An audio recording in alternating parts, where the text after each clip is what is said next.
You got it locked on Roadium Radio. Due to circumstances beyond anyone's control, Dr. Dre is in the motherfucking house. So right about now, and I say, yo Steve, are you with me? ICE, are you with me? Here's a little something about a nigga like me that never should've let me buy tape from Steve. Ice Cube would like to play dope shit mixed by Dr. Dre. Since I was a youth, I like Compton. Now I like the motherfucking Roadium. Buying a tape or two, that's what the hell I do. You don't like Tony A? Well, fuck you, this is a game, and I'm in it. Ice Cube will fuck you up in a minute with a right, left, right, making you sick. And then you see Tony A is on the mix.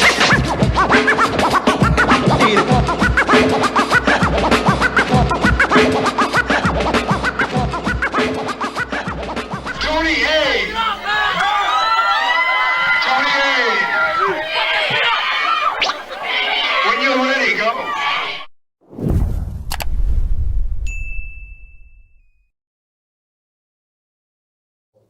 Welcome back, everyone, to Roadium Radio episode 254.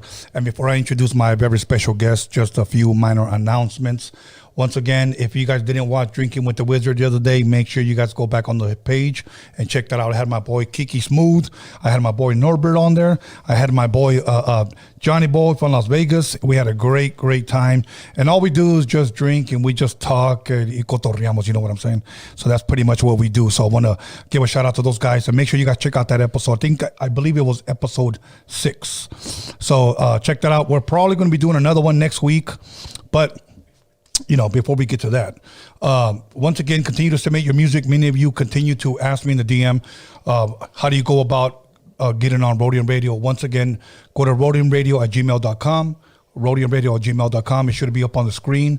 And once again, submit your music, submit videos. If you have visuals are important. And also submit a short bio. Now, somebody told me, why do I have to have a bio? You should know who I am already. Look, let me tell you something. Many times when you're shopping, I don't care if it's an independent record label or a major record label, they're going to want a bio. So it's important. Today, they probably call them press kits.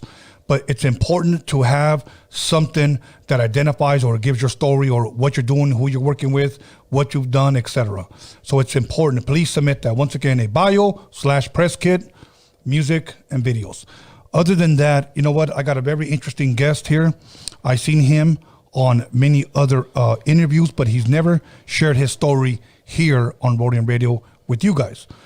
And I want to thank everybody who, once again, who's liked, commented, subscribed, shared, everybody on the live chat. I want to thank all of you guys for tuning in, because if it wasn't for you guys, we wouldn't be here. And but without further ado, I want to introduce an author, and his name is Tony Bandit Alvarado. How you doing, brother? Good, man. Thank you for having me. Well, you know what? I'm glad you're here, and we're going to have a jolly old time. So, that's right. Hey, man, so you know what? Okay, first and foremost, today is Sunday, okay? Just like to ask people, how has your weekend been going, bro? You know what? I've been chopping up a tree in my front yard. Chopping up a tree? Last week, it was so windy, man. It chopped a tree in half, and it landed in my front porch.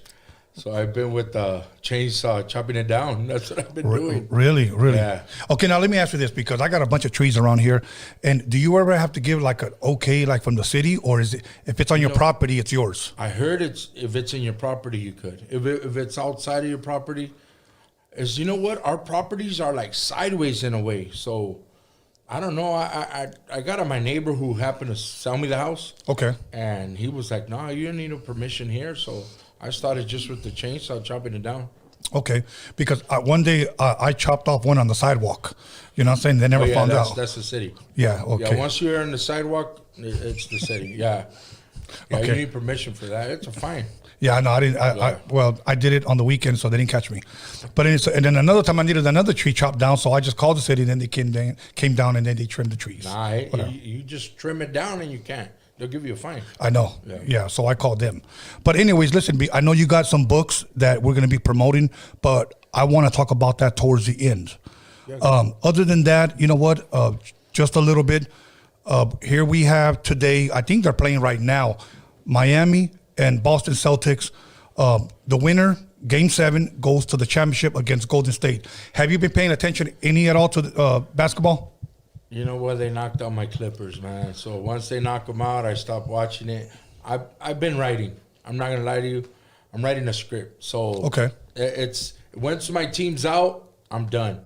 You know, I just been watching baseball now. My Yankees. Okay. Oh, okay. So even though I can't really say you're from out here because you are, but Right. you've moved around a lot. Yes. So that explains the different teams. Yes, I was born here in East LA, and as an infant, my mom sent me to El Salvador.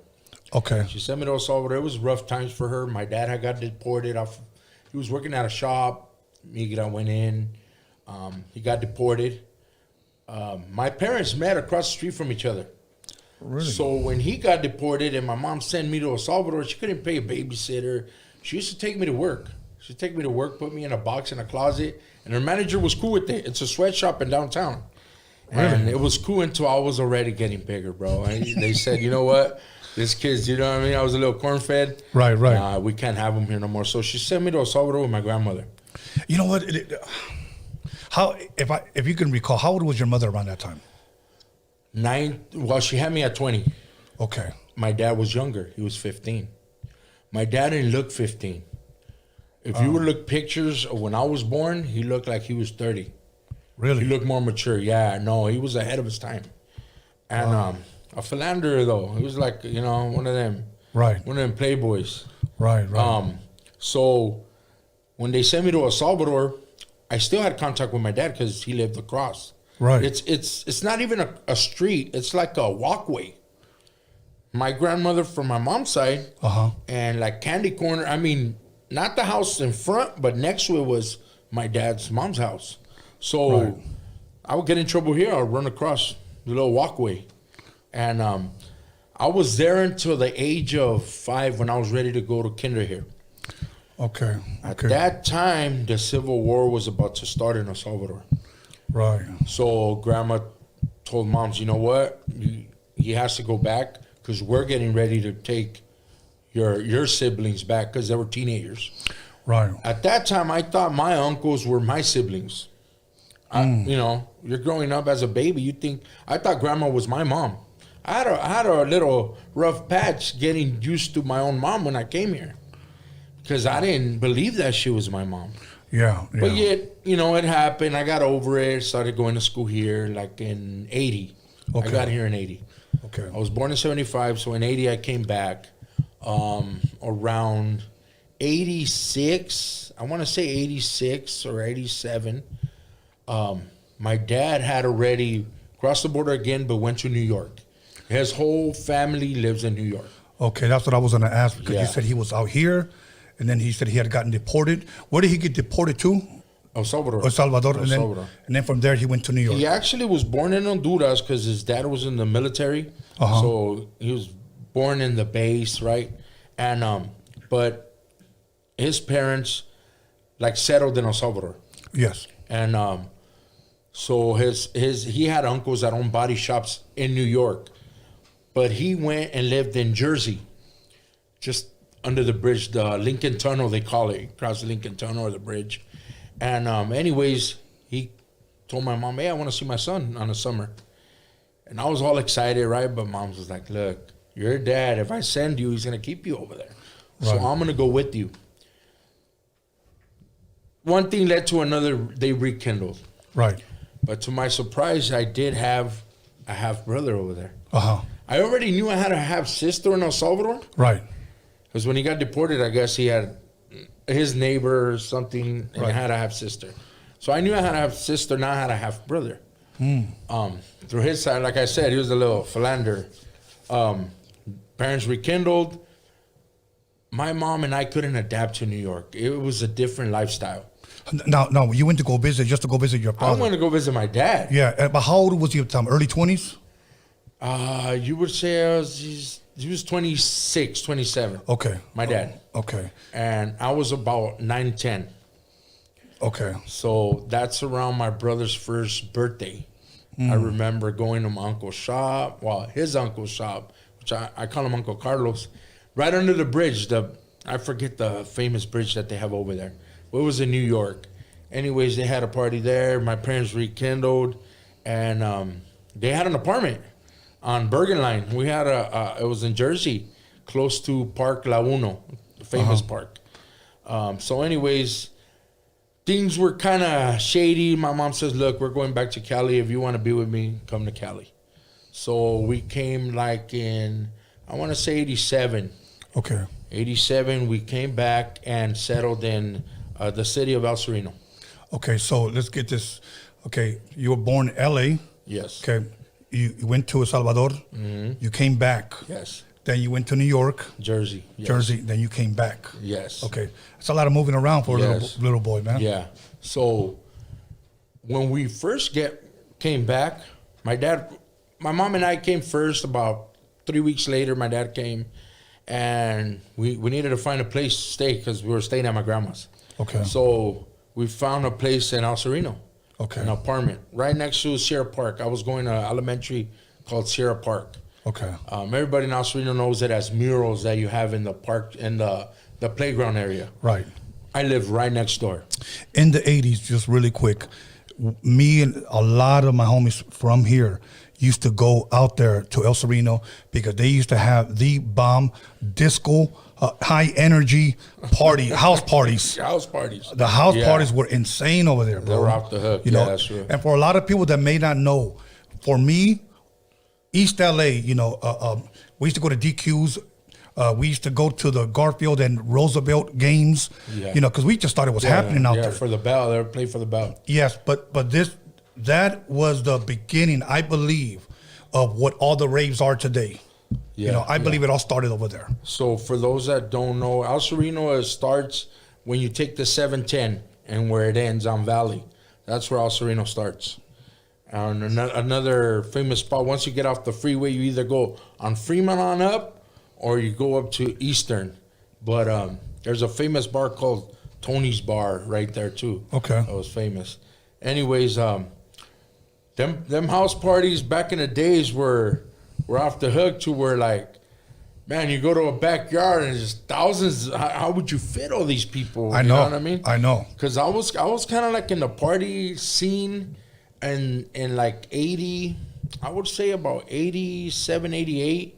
And we were a little party crew called the Devastators. The Devastators. Yeah. Okay. And so I don't know if you remember, every time there was parties, there would be this guy with the camera. His name was Marty.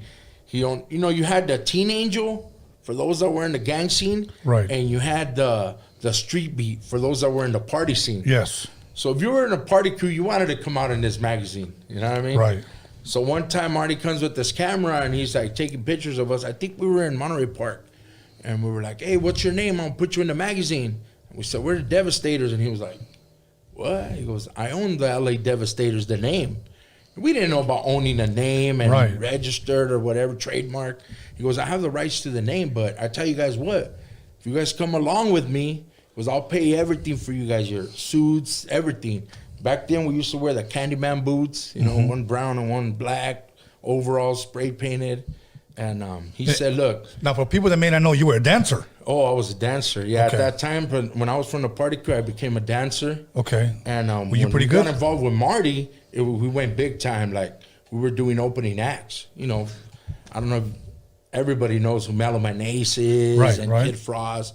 So we were doing opening acts like at Bell High, certain raves. He was known for raves. So we would be setting up like wristbands at one location, flyers at another location, and empty warehouses, you know, everybody walkie-talkies. It was orchestrated pretty neat. Right, right. And that's how I got into dancing party crews. Do you still know some of those dance moves?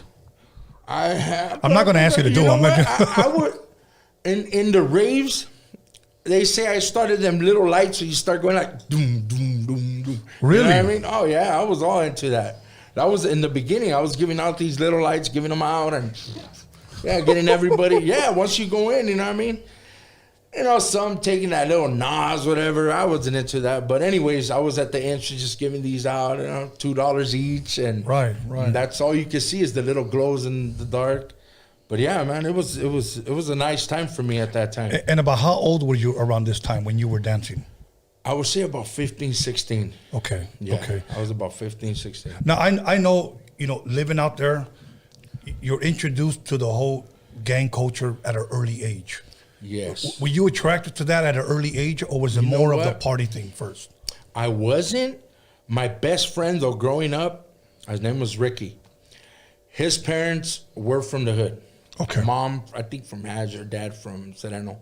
And so there's a difference. That if you say I'm from the city of El Sereno, you're saying the city, the town. Yes. But if you say Sereno, that's the neighborhood. Yes. You know what I Oh, mean? sí, yeah. For those that don't know the difference, right? So we lived in the city of El Sereno. I went elementary with Ricky. We would always get in trouble together. Cherry bombs in the restroom, boom, get suspended together. You know, do little things like that, you know what I mean? Right. So my parents, man, they were strict, you know, but my dad was just a little more strict than other parents. So he would get to whooping on me real bad. So my getaway was his house.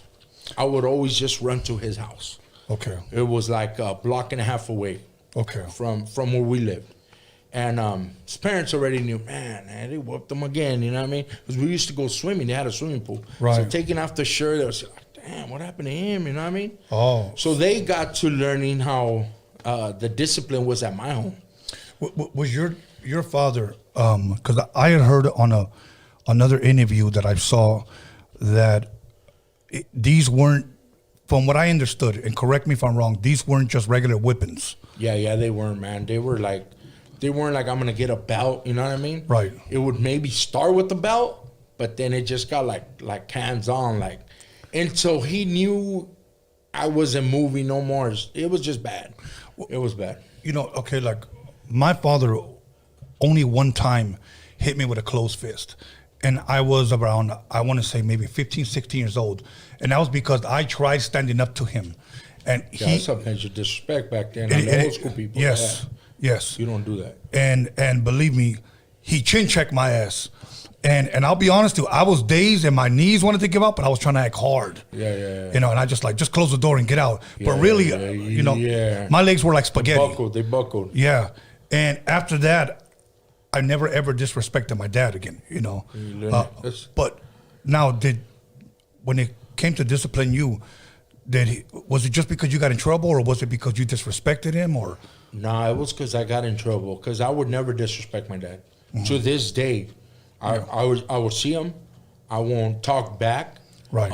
We were brought up old school. My grandpa brought us up. You don't talk back. Right. You don't say like, well, why don't you do it? Oh, that's like, come on. Right. You know what I mean? We were told sometimes with the look like, Yeah, los hey, ojos, you knew the like, eyes. we'll do that. Yeah. Yeah, like visit comes and they're like, you knew, hey, get out, go get something, you know? Yeah. But yeah, he would take it to another level. My savior was my mom. We were like one. Something would happen with her, I'll back her up, and she would back me up too. She would try to take the blows for me, you know what I mean? Right. Moms don't want to see a kid getting beat. Right. So half the time it was just whatever he was mad at with her, I would have to get a beat down with her or vice versa. But So excuse me, you had said you would have to get a beat down with her, so he would actually even be physical. Both of us. It was.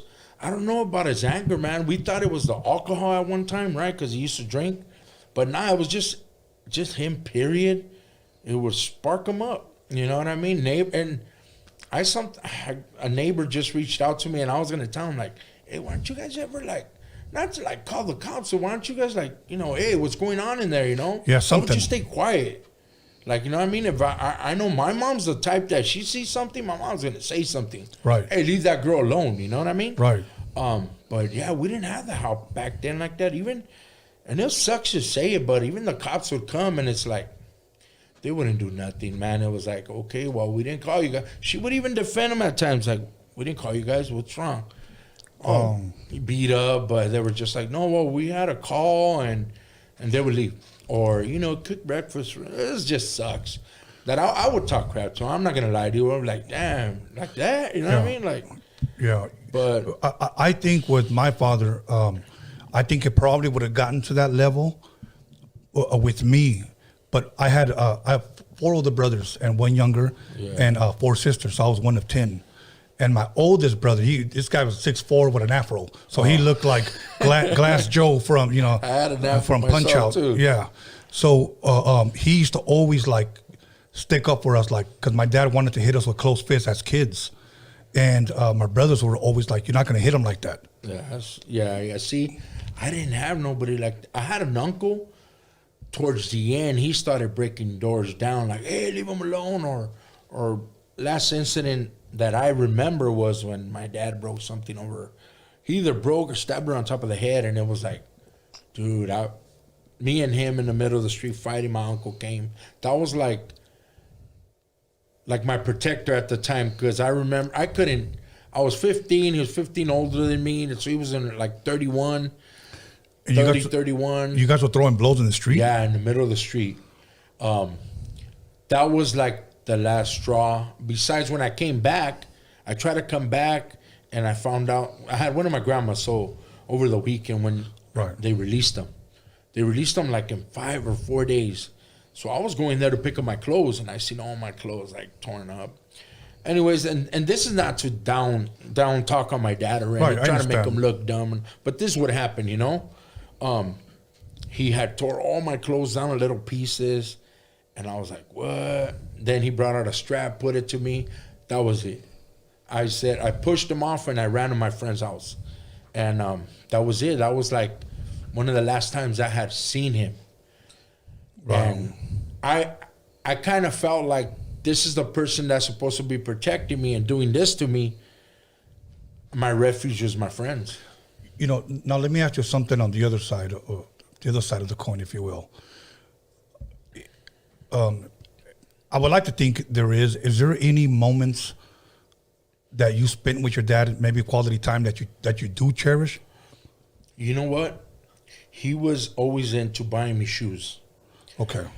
I remember when he came from Jersey. He was the one that first brought the Reebok pumps. Oh yeah, they came out over there first. Okay. So I remember him getting off the plane, and he seen that I was jocking the shoes. You know what I mean? You wanted them pumps. Yeah, I liked them pumps, and then he had like a Yankees jacket. But I was like looking at the shoes, like, damn, those are the pumps, you know? Yeah.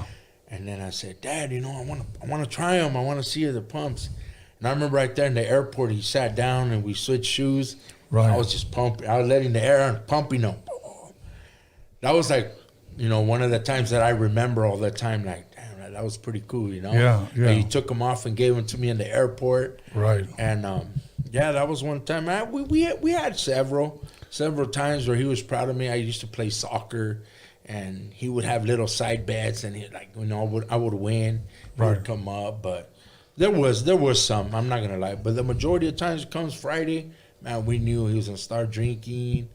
Something was gonna pop. Yeah, yeah. And either one thing or another was gonna get him mad, and I don't know what was up. I don't know if it was he wanted to get out of the house or what, but it was just we would get beat downs. Yeah, my father was a lot like that. He was a big time alcoholic. In his last days, he didn't drink. I think he stopped drinking for almost like maybe 10 years. But all of his life that I've known my father, was always a big time drunk. And so one day I asked my mom, ¿Por qué toma mucho mi papá? You know, like, why does he drink so much? And then she told me a story about an older brother that I didn't know I had. She told me his name was Mario, that he was 1 year old and he passed away in her arms because they didn't have 1 quarter for the medication for him to live. And he died in her arms, okay? And she said after that was their 3rd child together. After that, he said, la pura tequila. That's all he kept drinking. Like he didn't drink before. I believe so. And then, but that's when he became an alcoholic. This guy, he had to get drunk to function at work. Oh, wow. Come home drunk, start drinking. Every day I see him get up 3 o'clock in the morning, take a swig of his kawama, go back to bed. And in the morning, pop open a tall can, down half of it, you know, and then just go to work. And I'm like, man. So one day he wasn't sober for over a month. Like he was just only, you know. And he finally fell into a coma. Oh, damn. And eventually, when he awoke, that's when he just made up his mind he wasn't drinking no more. I had to take that. As far as I remember my dad drinking when I was a kid in El Salvador, I remember him being so drunk that I guess he had cousins. His name was Toyota. He was in the military, so he would just send his squad, go get him, and they would arrest him at the house. I remember being little and running up to him, grabbing him by the leg, like, where you taking him? Like I said, because he lived across, right? So they would just put him in a truck, and I guess overnight, they'd give him a little beat down, you know, calentadita over there. Yeah. And his cousin would just let him go. But he was spoiled. He didn't have a dad around. I guess my grandpa had passed. And my grandma, I remember when they were bombing, she lost her hearing. So he was spoiled, I'm not going to lie. He was the only boy. He had, I think, 5 sisters and the only boy. So he would get away with anything. Right. But that's as far as I remember him drinking when he was about 19, 20, like hardcore drinking. Yeah. There was a liquor right like 2 houses down from us, so I don't know who would give him the liquor, but he would get so messed up. Then years forward to like when we were living in El Sereno, his drinking got just so bad, man, that he would blank out. But everything in the house would be broken and either us all bruised up. You know, it's embarrassing when people see you like that. You know, I mean, I'll go to school like, oh, I got in a fight. Like, no, you didn't. You know what I mean? But I would cover for him too. Like, you know, oh, what happened to you? I got in a fight to a teacher. But now our mom's telling, I don't know what she would tell the family, but it's kind of like, it's kind of messed up. Yeah. You know, seeing him drink pretty much your whole childhood and taking those type of whoopings. Did you ever pick up drinking? I did, but not to that point to where like I didn't know what I was doing. Right. There did come a point, I'm not gonna lie, where the drinking was like I have to drink. Okay. Right? But moderate, not like every day or I do remember a few years back. It was like, oh, I have to have 2 beers a day. Lunch, I have to have a beer, right? Now it's different. Now it's like, you really got to tell me, like, come on, bro, it's the weekend, or you know what I mean? But I try not to now. Like I'm cool with not drinking. Okay. I don't have to have a drink. Right. Before it was like, nah, I'm cool. Okay. I'm all right. You know what I mean? Okay. I see the parties different.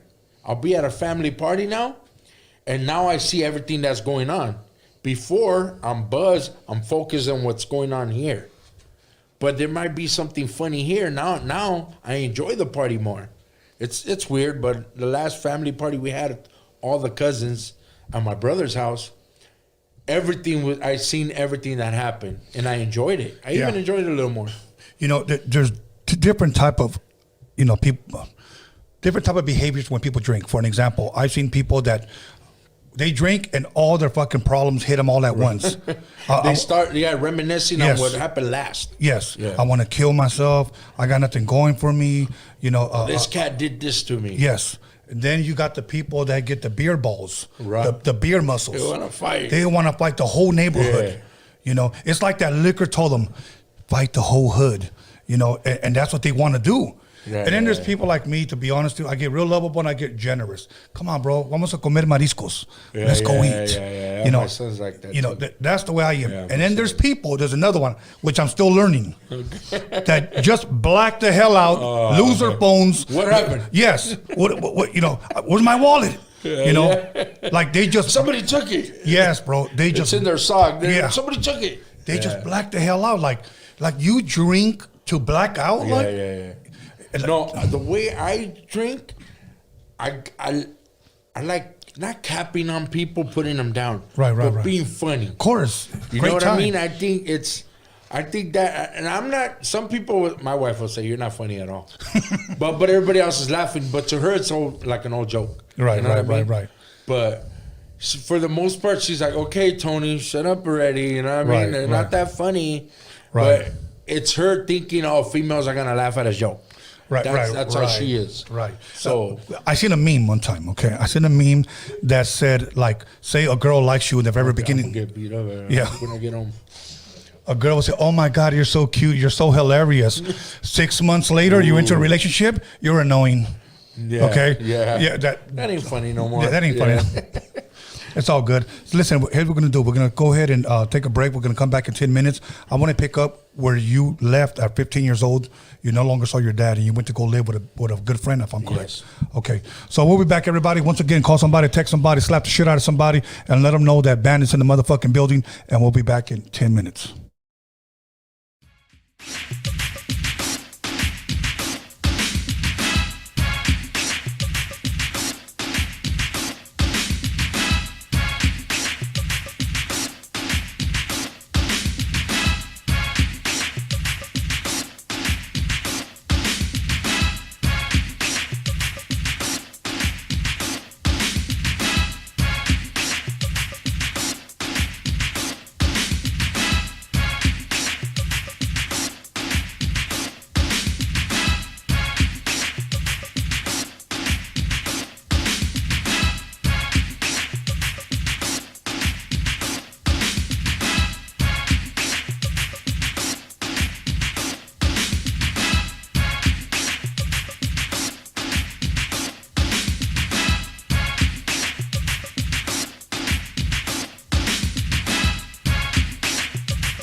And welcome back, everyone, to Roadium Radio episode 254. And we're going to go ahead and jump right back into it with none other than Tony the Bandit.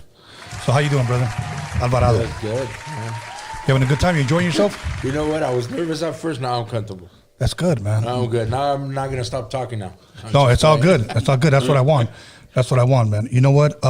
So let's pick up right where we left off. You, man, as much as it hurts me to even say this, you were throwing blows at your father. You even mentioned that he even actually put a strap out on you. Yeah. Yeah, Okay. he did that to my mom too. But yeah, when he put the strap on me, I just already felt that was the last string. Okay.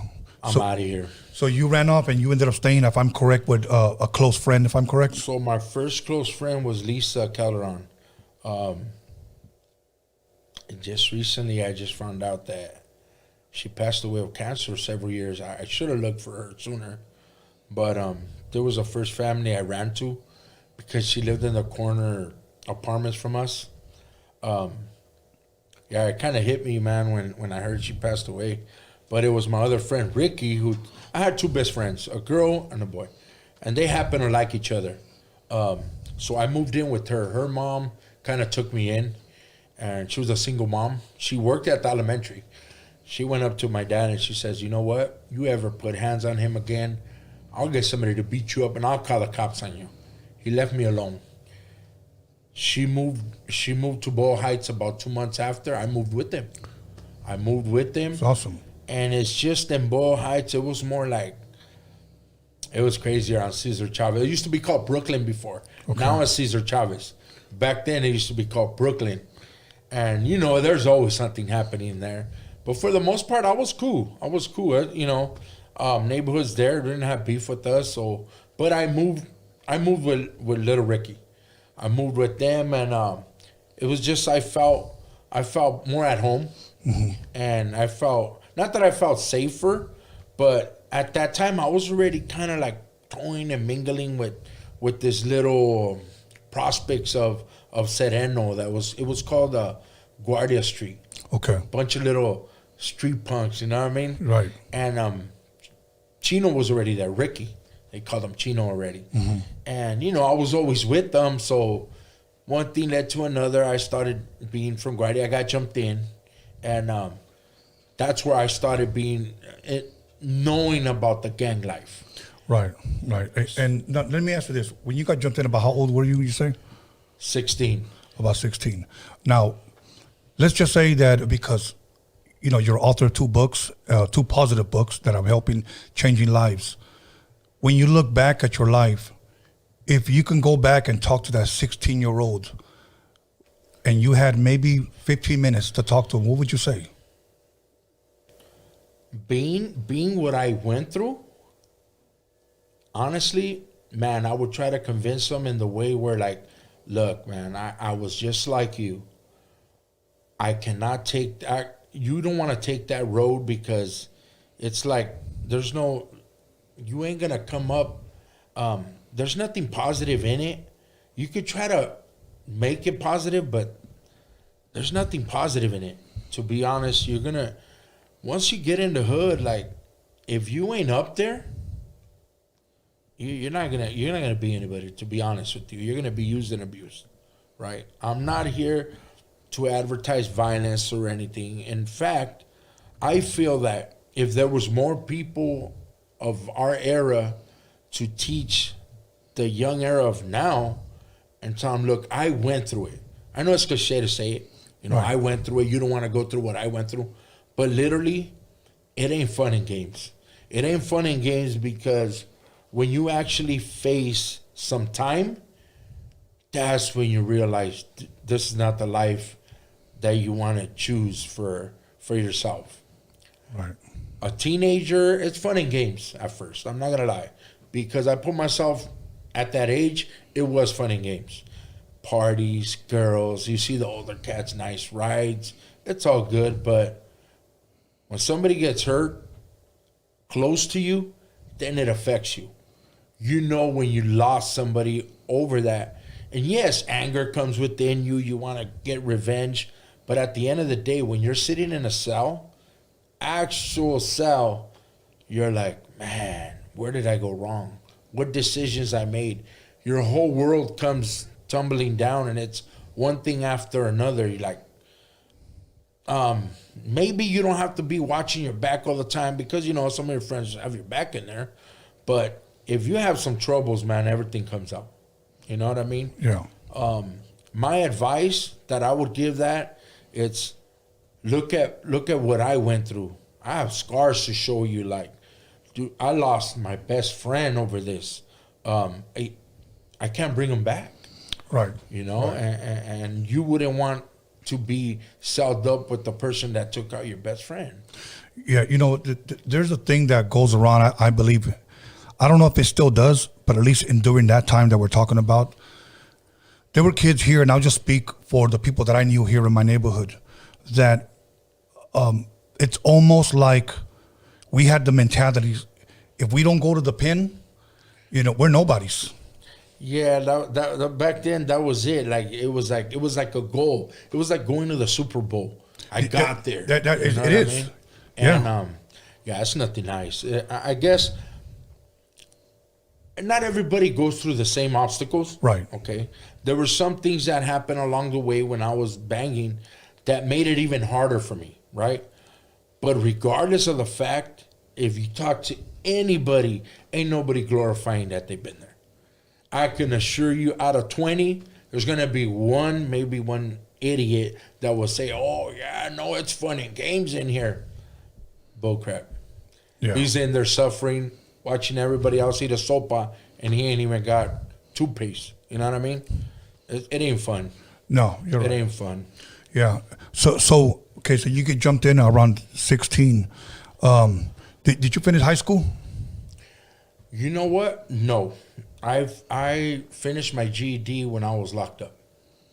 Okay. When I got jumped in, it was my first year of junior high. So in El Sereno, our junior high used to be a high school before. Okay. Okay, so I'm one that I love history. And I love history. I know the history of El Sereno. I'm talking about way back from 1760s when the first family ranch owned, you know what I mean, That's Farmdale. awesome. It was a little school. They want to make it a little school now. It's inside the junior high in El Sereno. So I'm one, like I said, I love history, and I know where I come from, and I know where I want to go. So where I'm going to be from somewhere, I need to know everything about it, about my city, my town. And I'm one that I love to study. I love to read. So I've read about my town, and it was an old family ranch. You know, there used to be missions, like the mission owned it, and the new mission. Then they gave the land to somebody, a ranch, and it just evolved. I think it was a Rancho Rose or something, and then it became the El Sereno, the city. I went to junior high my first year. That's when I got jumped into Guardia. Then we were prospects. Like, it was an honor to get G rides for those that were from Sereno. You know what I mean? Hey, those other dudes, like, we got them the G rides, and I was good at stealing cars real quick with the flat screwdriver, open up Celicas, Toyotas, turn them on, you know, kick them from the side, and got them a car. Hey, I'm the one that got them cars. We were being used, you know what I mean? But we're little prospects. It was nothing like we were shooting anybody. We were just fighting. Right. Normally, it was dudes from Hazard or neighborhoods around. Everybody thought, okay, it's a little neighborhood within Sereno. Right. But every clique from Sereno started seeing us as prospects. So, again, my best friend got jumped in Sereno first. And me seeing all of that, I would go to parties with them, quinceañeras everywhere. So I like that parties. You're talking about, there's my homeboys now, just bring carloads, other homeboy bugs, or they would bring carloads. And on Lowell Street, where my best friend's cousins lived, they lived on Lowell, they were ready from Sereno. I would see all these like girls in cars waiting for these cats, you know what I mean? They're ironing and oldies and, you know, bumping, you know what I mean? And I thought that was like the shit. I wanted to be like that. Of course. We would wait outside and you just see my homies come out all crispy shirts and, you know what I mean? Dressed nice, Ben Davis. Tres Flores. Yeah. yeah, and it was like, damn, man, you know what I mean? All the girls like, hey, like kind of fighting for these dudes, you know? True. It was kind of cool. I love that. I said one day I want to be like that. You know what I mean? Because my boy, my homeboy Flacco, he had the rides, the girls. He was slinging dope. You know, once he came out, he was already handing shit like, oh, you know what I mean? Hey, where's the party at? But that was the fun part about it. Then when I started seeing where these dudes going? Oh, they're going to go do a hit. That's when I first heard a hit. You know what I mean? Like, oh, shit, it's real right here. Yeah, shit just got real. Yeah, hey, you guys get the fuck out of here, you know, and they tell you get the fuck out of here, you're already running. You know what I mean? Right. And, hey, what happened? Where we had to leave? I said, shit's popping down. Popping? Like, what? What do you mean? New words were coming around. Yeah. You know, like feed me back then was like nice. You know, nowadays they say sick. I'm like, sick, bad or nah, it's a good thing. It's lit. Yeah, exactly. So the lingo was different. It's fire. Right? No, so we would analyze what they would do. Of course. And these dudes, they walked the walk. I'm not going to lie. They walked the walk. Shit was always popping, right? There was like a party zone. It was a hangout. Yeah. And the time came, man, on a quinceañera when these dudes were getting jumped. And I was like, well, I'm not from Sereno, you know what I mean? Right. But then I noticed that my best friend was involved. So I went over there and I got busy with two cats.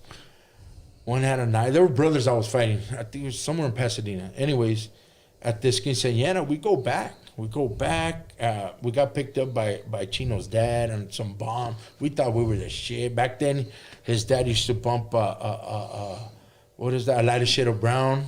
Okay. Or Sunday bumping on afternoon. Mission. Yeah, so I just remember, man, we were playing pool right down the wall, and the question came, you want to get jumped in the hood? In the neighborhood? And I was like, I was buzzed, a little hyped. They were talking about me. You know, when people are talking about you, hey, fool got down, man, with two cats. Blah, blah. I was just like, yeah, you know, that was me, you know. And they asked me, you want to get jumped in the hood? And I was like, let's do this, Brutus. I don't know why I've always said that. Right. Let's do this, Brutus. And yeah, man, they jumped me in. I actually got jumped in twice. Damn. Yeah. Just to make sure? I go back one day. We're at the house, at this particular house, Chino's house, and some of the OGs are there. The OGs are there, and they're like, They want to get their lick in, right? Of course. So they're like, hey, come here, come to the side. Hey, so you're from the hood? You know what I mean? They had it orchestrated already. Right.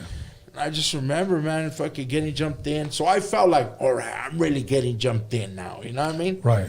I've never said this anymore, but one of my homeboys brought it up to me, and he tells me, he goes, you know, I'm the one that really named you. And I was like, really? I thought Flacco named me. He goes, nah, I'm the one. Because I didn't want you to have all these names that were already taken. You needed to have your own name. Right. And, yeah, you know what? I was like, yeah, you know what? I remember, man. I remember you gave me the name. That was my homeboy's sister. He was like, I gave you the name. I remember giving it to you. And I was like, it just, little things like that some people take pride in. But it's because years later, I guess you become this guy with the repertoire where everybody's like, damn, you lived up to it. Yeah. You're there, you know, you were a regular, or, you know, and I kind of like went up the ropes pretty fast. Okay. I was in the in crowd. They were the regulars in the hood. I was a runaway, always in the hood. Yeah. Where everything would happen, I was there. Dudes wouldn't come around. I became like an enforcer and became from a regulating squad. So, yeah, they named me Bandit, and I was one of the ones from the regulating squad. If you wouldn't come around for a while and I didn't see you, I had that little power to say, man, we're going to renew your contract, fool. You ain't been coming around, and all these hoods hitting us. Yeah, and it became that way. Hey, you know, but that's a real thing. That's a real thing. Happens, bro. Like when you got to renew their contract, bro. Like, you haven't been around in a couple of months. What's up with that? And we're the ones, you know, getting hit and putting in the work. It's like, you know, you kind of take that like, dude, where the hell you been? You know what I mean? Yeah.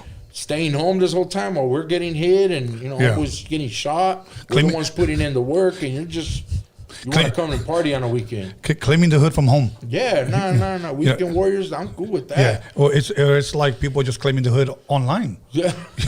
Nowadays, no. Let's take it to Instagram. Nah, but we're in the trenches, you know, so I get it, you know. one homeboy just said, nah, man, we got to start doing this because fools just want to come and party. And then, okay, come Monday, we don't see them no more for a whole month. Yeah. And they live close by. Like, it's not like, hey, show up once in a while. Right.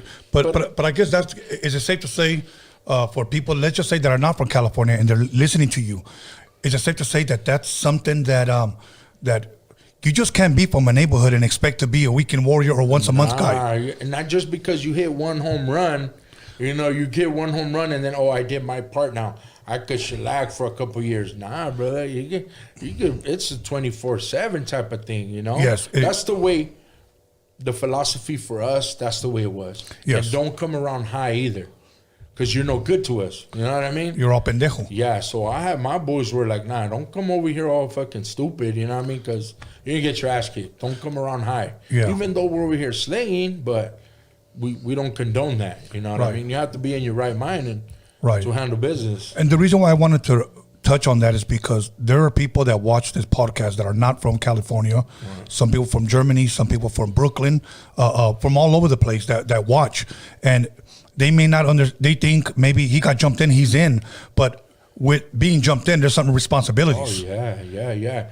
Man, it's like being in the Army. You can't have all your boys there and you're going to leave them behind. Right. Don't leave no man behind. I've never left somebody behind where he's going to get jumped. There's stories in here where Sweet Sundays. Remember Sweet Sundays in Hollywood? Yeah. We would go to Sweet Sundays and my crime partner was left. Security guards were beating him up. We got away. Nah, I did a U-turn. We got to go back. And we all got beat up. But we all started, they're off-duty cops. We're minors, so at the time when they found out we were minors, the DA let us go. It was a DA reject. Me and my crime partner, they let us go. But you don't leave a homeboy behind. No, you don't. Because then when we get to the hood, they're gonna be like, "Well, what happened to homeboy?" Yeah, it's not we're gonna get regulated. So I knew better. I had good schooling. I'm not gonna lie to you. My homeboy Flaco was, I say, at that time, say I was like 15, 16. He was about 19, going on 30. Ahead of his time. Yes. The way he carried himself was ahead of his time. So I got my schooling through him. I didn't have older homeboys schooling me. It was through him. To where, like, I'm ashamed to say it. One time, I had a strap. I did a job with my boy. I wanted an elote. And that's why I say I'm ashamed, because the elote man tells me, do you have money? And I felt like disrespected. Like, yeah. And I brought a strap out and I told him, do you have money? I got the elotes and I got his money. But when I got home, my boy's like, what are you laughing at? What happened? I said, nah, man, the elote man asked me if I had money, bro. Like, I felt disrespected, right? And so I took his money and he goes, nah, we're going back. He literally fucking put us in the car, took us back. Elote man was about to run again. And he goes, no. Wait, espérate. Give him his feria back. He goes, here's your money back. And he was like shocked, like, damn, cholos are bringing me. He said it. Right. Estos cholos me están dando dinero para atrás, like, you know. And he goes, nah, we don't steal from our own raza. That's a good thing. That's a good point. Yeah, he said, we don't do that. You know what I mean? He's our own people. But he learned his lesson by not disrespecting me, and I learned my lesson, don't do it to our own people. So I started getting that good schooling, you know what I mean? Yeah. I'm ashamed that it happened, but I did tell him, hey, man, sorry about that. And every time he would see us after that, he would want to give us an alert. I'm like, I'm cool, man. Let me share with you a quick story. And this, I won't even say where it happened or who it happened to.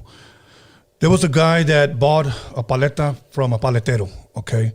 And I think they were 50 cents at the time. And I still remember, I don't know, una de limon. It was a lemon one, okay? Or lime. And the paletero said, 75 cents. And then the dude said, no, it's 50 cents. I just bought one from you last week. And he just said, I know. He goes, pero dile, to like translate for him that the guy that I work for told us we got to go up a quarter. Well, this dude was saying, no, he's just trying to rip me off. And I said, dude, it's just a fucking quarter. Yeah. Okay. And he got into it with the paletero and socked his ass at one punch. And the guy just fell back. Okay. Mm-hmm. The guy wasn't fucking moving. They ended up calling the cops, and the guy died. And the guy who socked the paletero, okay, ended up getting life. For a quarter. for a fucking quarter. Yeah, man, that 3 strikes law too. It sucks. It sucks, the situation. In the heat of the moment, we do some things, like I'm saying, when they ask me, you want to get jumped in the hood? In that split second, I made a decision that changed my whole life around. Yeah. I could have said no. And I know for a fact if I would have said no, I would have been cool, regardless. Because the one that asked me is Chino's dad. So I know if I would have said no, they probably would have laughed. But they're not going to do something to me because I didn't say no, I don't want to get in the hood. You hear what I'm saying? Like, that's the one time that I know, and I don't know if everybody else goes through that, but I know that's the time you could rank out. When they say you want to be from the hood, because it's best them not being from the hood and not being loyal to the hood than to be from the hood first. Right. I mean, that's my philosophy. I don't know how other people see it, but I even say it in my book, like, you could say no, you don't want to be from the hood. Don't feel pressured, but they want you to be from the hood. Right. But if you don't have it in you to be from the hood, don't be from the hood. I've had a homeboy where they wanted to test them. Let's go do a hit. And I'm like, oh, let's go. Hey, jump in. But I seen he was nervous. And he wasn't going to be, I was going to be the gunman. You know what I mean? Yeah. He was just going to go for the ride. But I seen he was so nervous that I'm like, whoa, something's wrong. I said, hey, stop the car. And I go, hey, you're done? You don't want to do this? And he goes, like I could tell, it was just his eyes were telling me. Yeah. And I was like, take him home. We drove him home, got out, and I told him, stop claiming the hood. 3 weeks ago, he thanked me on a DM. And he goes, you changed my life around. Look at what I'm doing with my son. His son is might go professional baseball. Awesome. It gave me so much joy. And I mean, I wish I could say his name. I won't put him out there like that, but he's like close, like family, because I grew up with them, you know. But for him to tell me that, I did something right, you know. Right. And that's the type of klesha schooling that I got from Joe. Yeah, you know what? Because imagine if he would have just said yes out of just fear. Like, what if I just say no and they're going to beat me up, or say no? Or what if I just say yes? And then now he's got to put in work. And guess what happens? He ends up in jail. Yeah. He doesn't have his son. His whole life could have took a totally different turn. Yeah, it's just, he thanked me, and I was like, he goes, because it's you. You know what I mean? Yeah. I mean, I'll show you the DMs, but I won't show the names or nothing. It's just, it gave me joy, man, that he was doing this now with his son, you know, and his family, going to concerts, you know, what was it, that big concert that they had, where you take your RVs and all that. Right. He didn't. It was fun to see pictures, man. I was just like, he got to do that, you know. Yeah. I would have messed up his life, man. You know what I mean? No, I know exactly what you mean, you know. And I've known people, not necessarily just from this neighborhood, but from different hoods, okay, that when we were younger, they would tell me, hey, bro, I got jumped in. I'm from this neighborhood. Okay, cool. A week later, he got killed. Yeah. A week later, he got killed. Now think about this, okay? He gets killed. He can no longer, his seed dies with him. Right. Okay? Right. So that means his children, his children's children, and his children's children, his generations died with him. Right. You know? And to me, that's a very, very sad thing. I mean, how many of our friends, how many of our homies from the neighborhood got taken out when, you know, and I'm going to say this. Plenty of us have done enough dirt, bro, where we should have been taken out. Yeah. No. You know? So many times. Yeah, so. I've dodged a bullet. By the miracle, by the grace of God, I always say I'm here. And I guess it's a purpose now. I'm not giving my life in vain. I made a promise, and we'll go through that you know, when I get busted. But I made a promise to God, if he released me, because I was looking at triple life. And right before my trial, I told the bailiff, and I looked at my crimey, and I said, hey, I don't know how to pray. Don't laugh at me. Because he has to stand there, right, and wait for us. And I told my crimey, I don't know how to pray, but I'm just going to talk to God. Just give me this, because I got this. Like, this is the trial of our life right here. Right. So they let me do my thing. And I said it out loud. if you let me out, if I see daylight, I promise you, I'm going to make it my mission to change lives. And it happened. I don't know how it happened because I was fried. I was fried dead on. Witnesses, evidence. I mean, everything was just there. Triple life. And it just, things happened in my trial and et cetera, my crime partner, everything just happened. And I'm here today. And I said, I need to write this story, and it needs to be written how I speak and how I want it to be told, because I know it's going to change lives, and it is. And not just to be polishing my own flute or whatever. What's that saying? Right. Now, I know what you mean. Yeah. So, to your own horn, and because I wrote it because it is changing lives, and right. People that are following me will say, dude, it's like, it is like, it's what happened to me. Everything's documented. What's in there? Of course, I didn't put a lot of stuff that I get caught for, but yeah, everything that's there is documented. Everybody could go and see my transcripts and see that I've been to the Bay. There's a lot of people like, this dude locked it up. No, I didn't lock it up. Go and you can ask. And how do you make it to the Bay and not locking it up? Like, you don't just get there just because, you're a good inmate. Right. But it is changing lives. Okay. That's my purpose now. So around that time, you were about 15, 16 years old. You're from the neighborhood, Sereno. And we have a couple of minutes before we go to break. What happens next? I know you were telling me that you had gotten locked up at an early age. So I got busted for a gun. Okay. And it was the first time I go to juvenile hall. Los Padrinos, did you go there? No, I went to Central. Okay. Central. So Hollenbeck got us. Crash came. Somebody called the cops. We're in front of Chino's house. And I would always carry a strap. I always had a strap. That's from when I was from Guardia, I always had a strap. So this time, Crash just came out of nowhere. I don't know if they still have Crash, but it was called Crash back then. Yeah, out here was Crash as well. Yeah, so anyways, it just came from the right and left. Everybody started jumping a little fence. I didn't have time. I got the strap out and I threw it under Flaco's car. I was the nearest to it. But regardless, I knew I was going to get popped anyways, so I got arrested for a 45 I had. Uh-huh. And when you got, how much time did you do? So when I go in front of a judge, it was my first time getting caught. So the judge is trying to work with me, but my dad's there. Oh, shoot. And my dad smarted me up. And he wants to say something. Nope, I want you to keep him. He writes on walls. He carries a gun. And he's saying things that you probably don't even know what I'm doing. But I'm like, really? Like, and my little brothers were there with them too.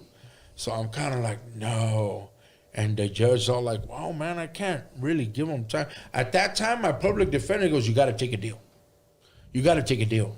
Damn. And I'm like, well, what am I going to take a deal? He didn't find it on me. When I read the report or whatever, I'm like, it wasn't on me. And he goes, no, well, if you take a deal, man, you do lesser time. And I started hearing, how other kids start talking, hey, ask for placement, ask for this, right? My homeboy Solo was busted with me, so he told me, tell him placement. It's your first time.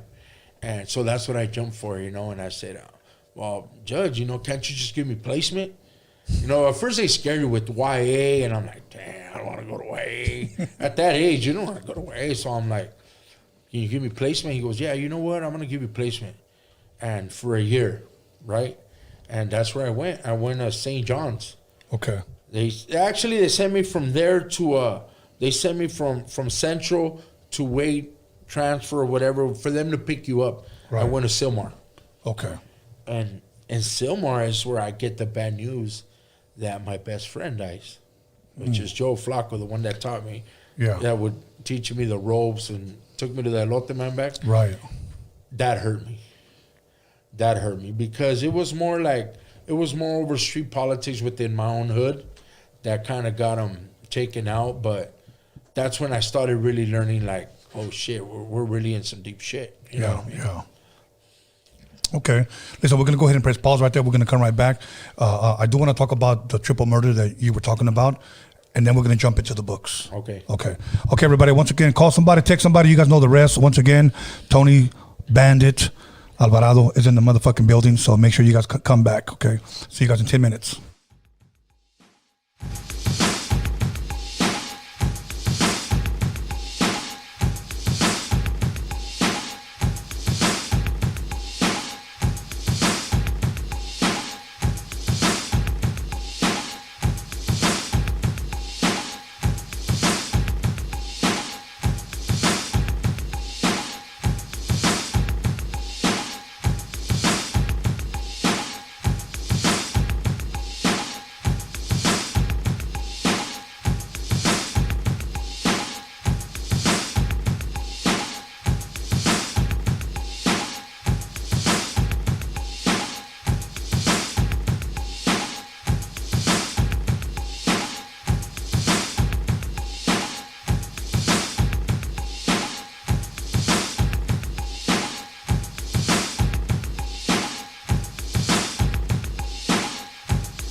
Welcome back, everyone, to Roadium Radio episode 254.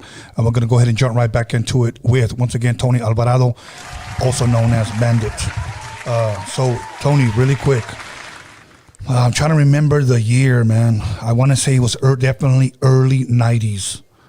But how old were you when you first saw American Me? I would say about 17. Okay. 17. Okay, 17. Now, for some reason, I do believe that to a certain extent, that movie had an effect on us as a culture, okay, as Raza. And I'm going to tell you why, at least in my neck of the woods. When they were calling shots, like, gather up the guys, let's get them all over here, we're going to have a meeting here, that made them look like shot callers. Right. And that's kind of what we were talking about earlier when people had the mentality, I got to go to the pin. Right. I got to go to the pin. That's our Super Bowl in a sense. Okay. Do you believe that it did have an effect on people on the streets? I believe that most movies, and not just flip it, but a karate movie. Okay. I believe you watch a karate movie and you come out like, when you're a kid, chopping things. Yeah. Right? Right. A breakdancing movie, right? Yeah. I thought I was like, you know what I mean? Like, Yeah, exactly. so you emulate what you see. Right. I believe, yes, I agree with your question. I believe that movie did have impact in a lot of a Raza thinking that I want to be that. And several movies, for example, or Blood In, Blood Out, or Yeah. On By Honor, they changed the name. Yeah. I believe that them movies do have an impact. Why? Because most of us youngsters at the time, they dress like us.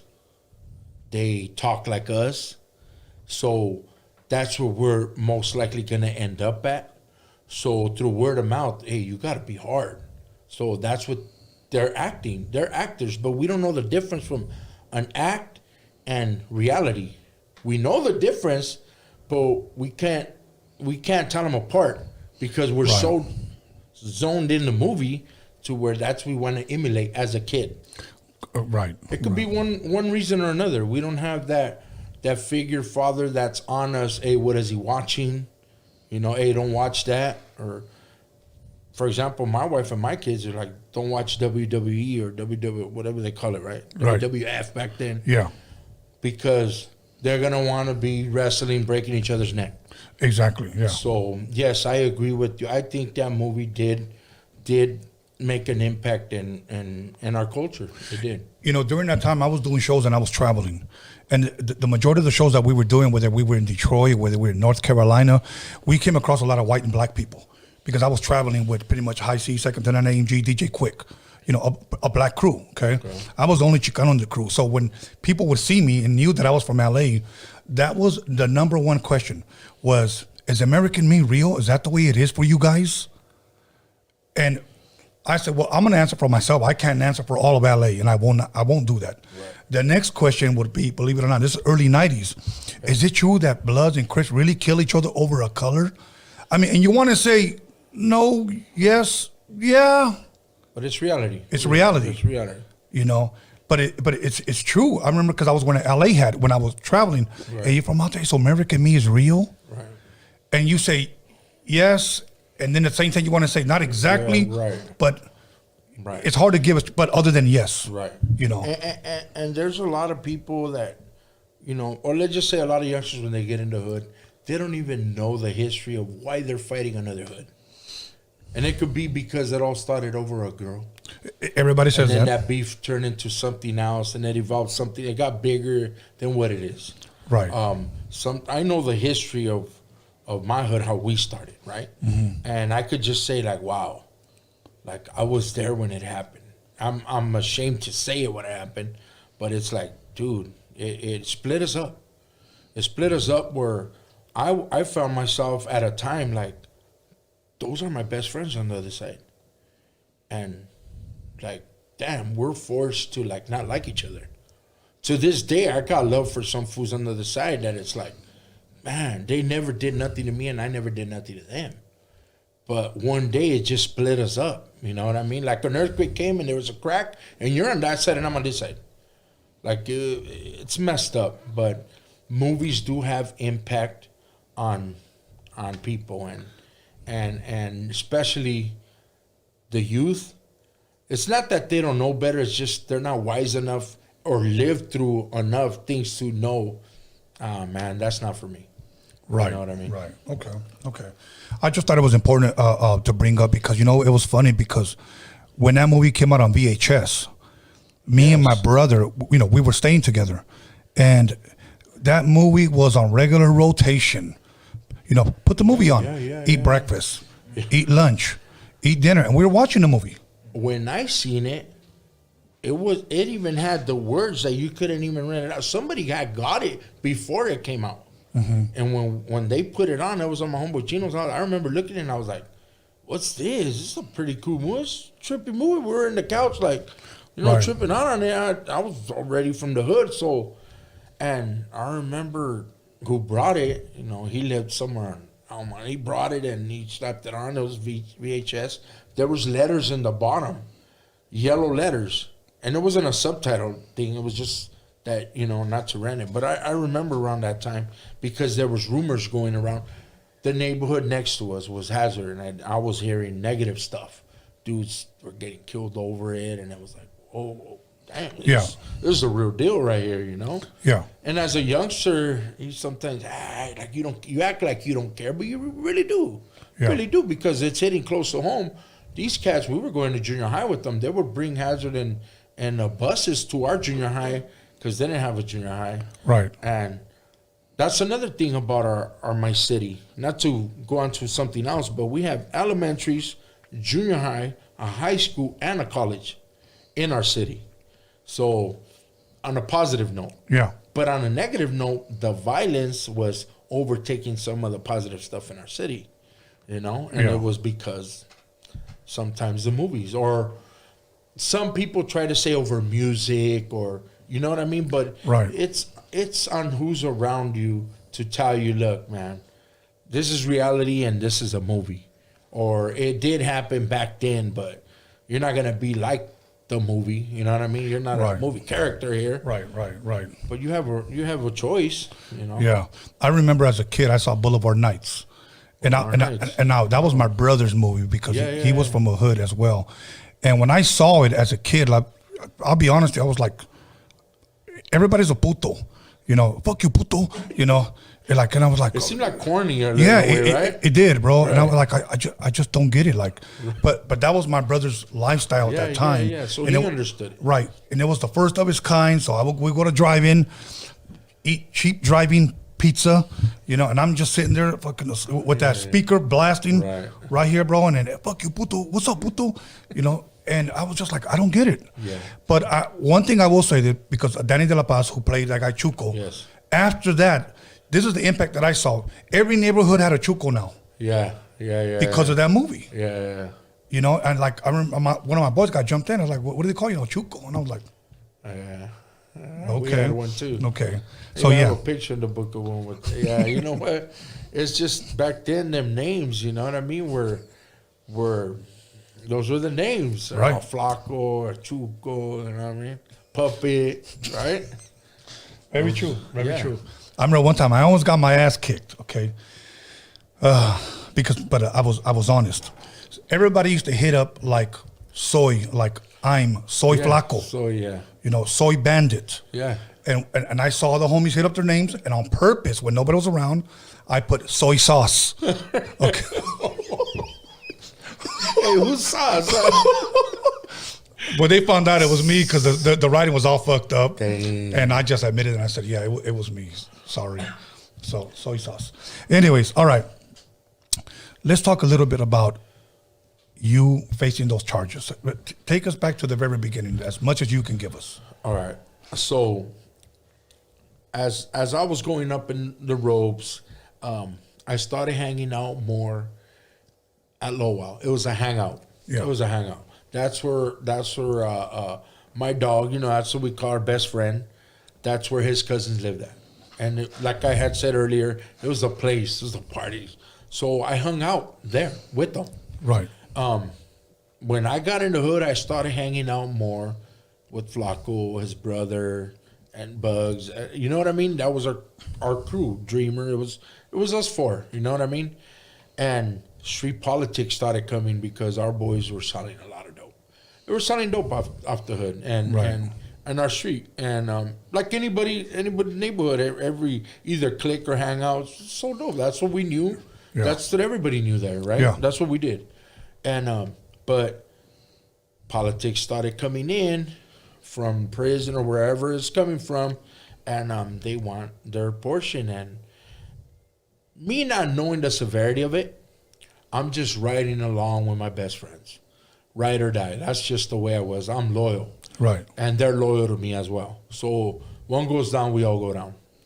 And, you know, we made decisions that either some people look at them as poor decisions or not falling in line with others. And it got us in some trouble. Yeah. It got us in some trouble. And that's where the whole neighborhood, I felt, it kind of turned on us or they didn't have our backs. And decisions were made where people got killed and we were blamed for it when it should have been the whole neighborhood. I look at it now as a learning experience of who was there for us or who wasn't. If those that don't know where I come from, my little hood, it's one of the smallest hoods in Northeast LA, Lowell Street, right? It was a hangout. And like I said, things happened to where like we got in some trouble and they just wanted to make an example out of us so everybody else that didn't fall in line, that's what was going to happen to you. And as I was doing time, when we were in this trouble, I was in Silmar when they took out my best friend. And I felt it. I felt like they took a part of me, like this was somebody I looked up to.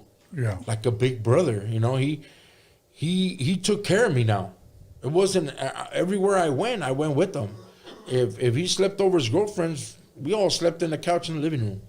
We were tight. If I was clothed right, like I wasn't slinging, he was, but he fed us, clothed us. We were always riding, always together. And when this came about, we felt that it split us up, so it got us in some trouble. I got out after doing time with the gun, and the neighborhood was already split. It was that's it. Like who I rolled with and broke bread with was no longer my homeboy.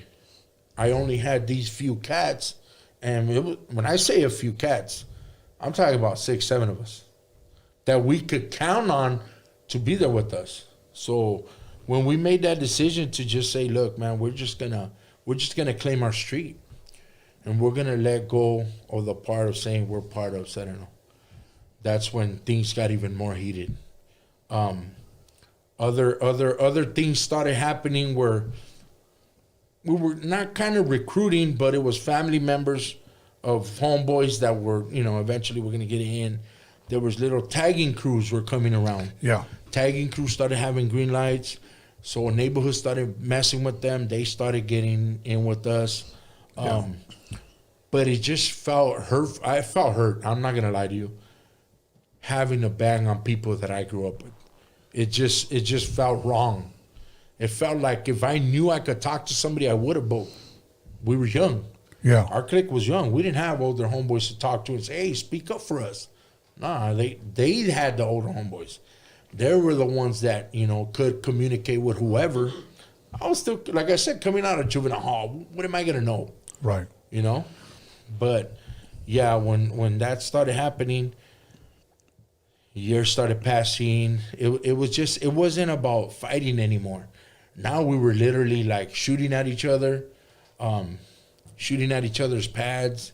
We wouldn't call each other, like, I'm going to go hit you right now. And sure enough, I'm on this car. I'm gonna go hit you back. And it was some type of game, but it was threatening, and it wasn't fun and games anymore. It was taking each other out. Where there was about 12 murders in 1 year. You know what I mean? Back and forth, like It's sad. It was sad. It wasn't even, other neighborhoods didn't even want to come and hit us because we're hitting each other within our own. Yeah. And so I ended up moving back to the same apartments where my mom used to live. My mom and dad had moved out. They moved to Southgate. And I ended up moving back because the rent was cheap. And I was barely starting out for my kids. A year, my son had a year, 2, and my daughter had a year. So we were beginning to do this. But I was still gangbanging. I was gangbanging hardcore. I mean, I'm talking about, I was riding in my car with a 357 and an AK-47 in the back. And my 2 kids, and you know what I mean? Like, right. Who does that? Now, I mean, the way I look at it now, like, that was my lifestyle. I thought that I'm protecting myself. And sometimes you had a reputation to where, like, you're at a stop sign and another car is at a stop sign and he just reverses and takes out and you didn't even have a strap. But you have that reputation already where that dude's always packing. Yeah. And it's messed up because something could happen to my kids. Right. But my mentality at the time, I don't know any better. I'm 19 with some kids. I'm just going home. Yeah. I end up moving to this one spot and I have a hangout. I have a party, which we were supposed to go out to the canyons, then Whittier, and then Hollywood and Whittier. That was our little thing how we would do on a Friday, Saturday, right. Sunday, right? We didn't end up going. And my girl was going to go out with some party group from Almani called the Playmates. They didn't end up going out, so I tell her, bring the girls here. My boys are going to be here anyways. Right. It turned out from a little hangout of like 5 of us, it turned out where the whole neighborhood came to my house. And there was a good 22 dudes in there. And youngsters, you know what I mean, us, and homeboys, homegirls. There's 2 homegirls. Anyways, my girl's friends, right, from the Playmates. Anyways, that party ended up all night. Somehow, I guess the other side found out from guys being outside. Right. Oh, these dudes are here. Well, when I went to go take a carload, right, of the girls, I come back. As to what I hear now is there was going to be an ambush on me. I just got lucky that my boys were still in the driveway eating jacks, and I went upstairs to my house. 5 minutes later, there were a bunch of gunshots. And like I said, I'm always packed. I always have my protection. I bring out, you know, an AK, and I decide, they've never hit my house. I thought, oh, these dudes, they got the balls to do it. I'm going to get them back. Well, this time they did it, and I caught up to them. Like, I even told my crime, hey, get out of the way. I don't want you to go with me. Anyways, no, I'm going. Get out of the way. He jumps in through the window. Anyways, we caught up to him, and it was just a bad scene, man. A bad scene that I wish I could take it back. I can't. But it was just so horrific that it changed my life around in seconds. In seconds, there's other people that would say, yeah, brag. There's nothing to brag about. I'm ashamed that I would do something like that or be involved in something like that. Yeah. If I had a choice now, I would rather be called a coward that I made a U-turn and went back home. At that time, I believe my mentality was, you try to hurt my family or me, and I'm going to let you have it. At that time. Through all the tribulations that I've been through, my tongue's getting kind of, but what I've been through now over that, there's been some attempts on me in the county, whatever, right? Over us getting in trouble, my neighborhood. I've been the type that if I have the cojones or the balls to do it in the street, I better have it to do it in time. I could have had a choice. Everybody has a choice to say, hey, you know what? You got to lock me up. I'm in fear for my life. They're going to kill me in here. Right. Take in mind, they already did it to my best friend. I made a choice and say, nah, I'm not going to do it. I'm not going to. When they read the charges at me, you are going to look at triple life for a murder and 2 attempts, plus a 10-year of an assault weapon, right? Just that alone, when they tell you 10 years, it hits you. Yeah. But when they tell you you're looking at triple life, the bail was like 1 million, 2 million. I don't know. It was a ridiculous amount. Yeah. Nobody's going to bail me out for that amount. I'm barely making it on an apartment with my girl. Anyways, it was something that I had to make a decision fast. Like, you're arrested, they put you in the glass house, and then one thing takes after another. You know what I mean? And when you're on a list, it's like it's all out war. Everybody against you. You feel like you're just vulnerable. But my offense was my defense, and it's on what you say. And if you have to take off fast, I mean, if you don't, you're gonna be a victim. You know? Yeah. So I managed to get away, get off, always be in the hole. 13 days and they kick you out. 13 days. But yeah, I was looking at triple life. I wasn't tripping on the triple life. I'm about to get killed in the county jail. That's what I was tripping about. You could give me 10 life sentences. I don't care. I might not even survive tomorrow. That's what I was worried about. That I wasn't going to see my family again. But I had to just zone off. And I told my crime partner, look, if you want to lock it up, you go ahead. I'm not going to do that because I'm not going to spend the rest of my life in prison. Yeah. I had already made amends with it. I'm going to die in here. I'm not going to do triple life in here and make my family suffer for years and years. I had already made amends with it. Yeah. God had something different for me. I'm not the type. I'm not the type to hide behind the cross, or I'm not one of those. I have my relationship with God, with Him. I should go more to church than I do go, but I'm not one to say, oh, nah. I make my decisions and I roll with it. Right. And to this day, like I said, I have remorse. I wish I could give all this back, but I can't. You know. You know, I want to ask you this. Say somebody walks up to you on the street and tells you, "Hey, man, I heard your interview on Roadium Radio, and you said you were locked up. You got locked up you were looking at triple life. Okay, how long were you in there for before you made this promise to God?"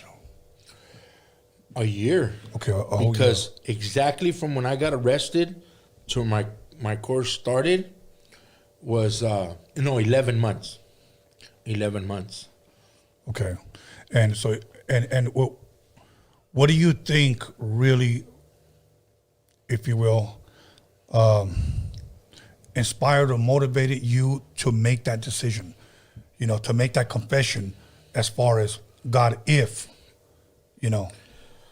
have a very religious grandmother and a very religious mother. One's a Catholic, one's a Christian. They told me, say the words. My mom always said it. Say the words, God with me, and everything's okay, right, in Spanish. And I said, oh, if that's true, right? Right.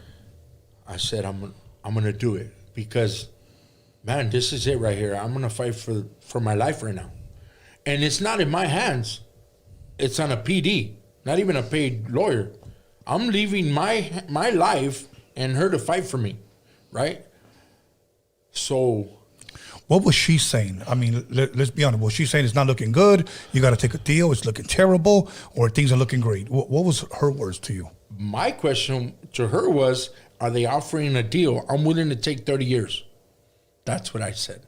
She goes, nah, they're basically, they want to fry you. They have all kinds of evidence and everything against you.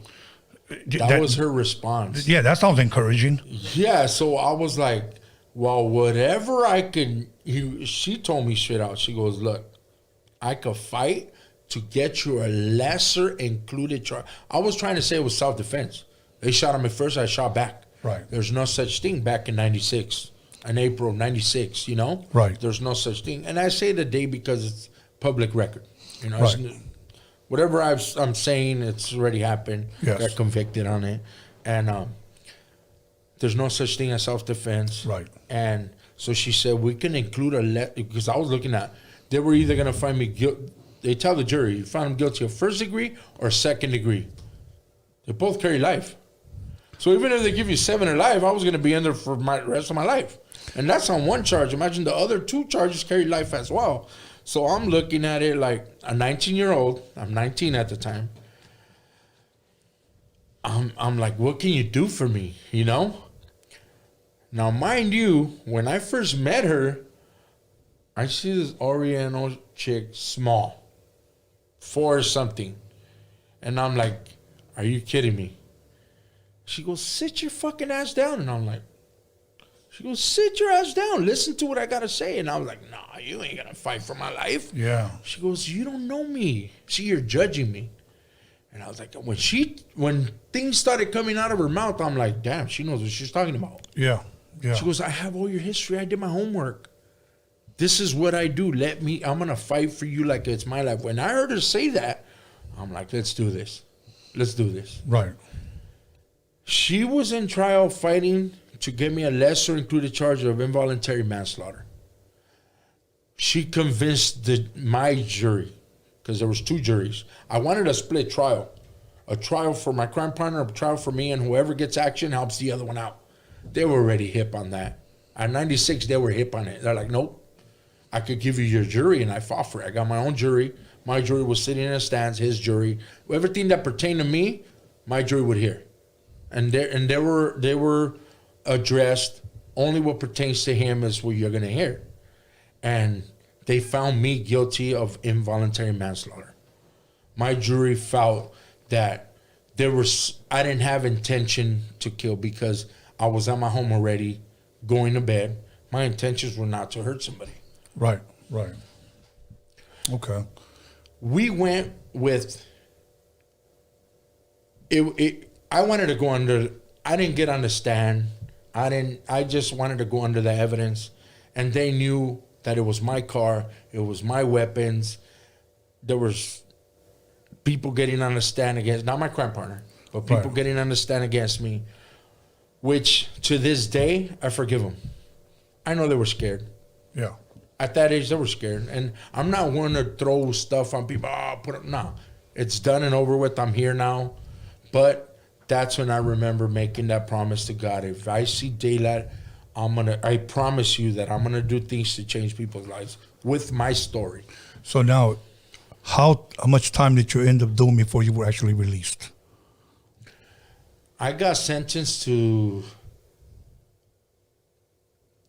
15 and then an added charge of 10 years. So on the appeals, I won the 10 years. They dropped it to 1 for the assault weapon. Yeah. So I ended up getting resentenced to 16 years, and I ended up doing 15 and 8 months. 15 and 8 months. Out of the 15 and 8 months, I did 9 in segregated housing unit. Wow. And so you're out, and you kept your word? I kept my word, man. And that's... Keeping my word. Yes. Keeping your word, and then now I want to jump into the books. Obviously, you were inspired, you were motivated because you did get to see daylight again. So now you're here with something positive. You bring in something positive out of something that was negative. Right. And that's one thing that I want you to elaborate a little bit on these books. Why a book?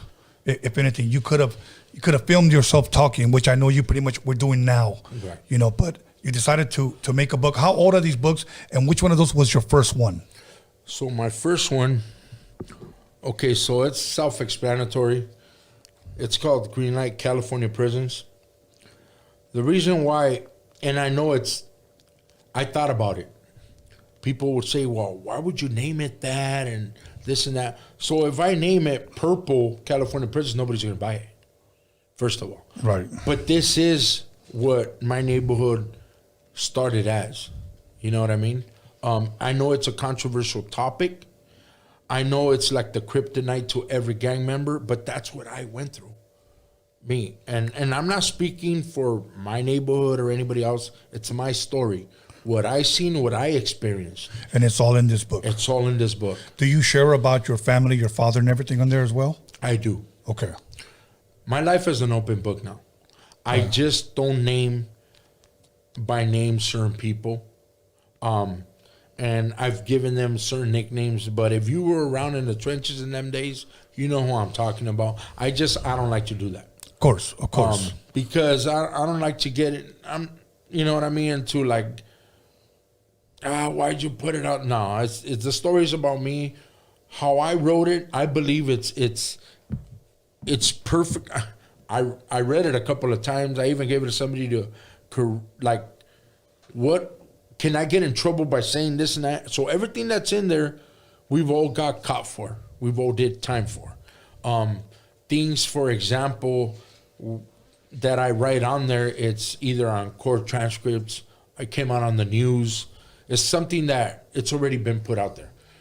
But it's the story that I give of myself. It's what I went through that gang life. It does show about I do talk about the domestic violence, what led me to run away from home and get involved in gangs, which a lot of kids I know go through that. Yes. And they feel like they can't go to somebody else for guidance. Well, we want to build that structure. And when I say we, there's a couple of us that want to build that structure where you could go to us now and you could DM me and ask me a question and tell me, well, how can I go and do this? I'm not gonna sit here and tell somebody, hey, get jumped up out of a gang. No. What I've been advocating is invest in yourself. What you love doing. Yes. I love writing. I would always see my mom writing. All her pains and sorrow, my mom would write. And then I would see her burn it and throw it away. And I'm like, but she would always write. But when I was one time in solitary confinement in Tehachapi, I didn't have a cellmate, I didn't have a TV. And they would always give you state issue paper with a little pencil, and I would get to writing like a journal. And one time I just started writing, I'm gonna write everything that's happened to me. Like kind of like weighing it out, my positive and negatives. And I started writing it, and some guys, they didn't have material to read anymore, so I'm like, hey, what are you doing over there? You're always writing.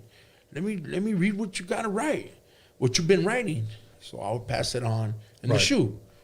Pass it on, and they're like, damn, man, this is like a book right here. Right. Hey, if you have another chapter, shoot it when you're done. So it became that. And when I paroled, I had it. And I said, you know what, I'm gonna orchestrate it a little better. My grammar wasn't up to par. In fact, even this one, when I was done with it, it was during the COVID.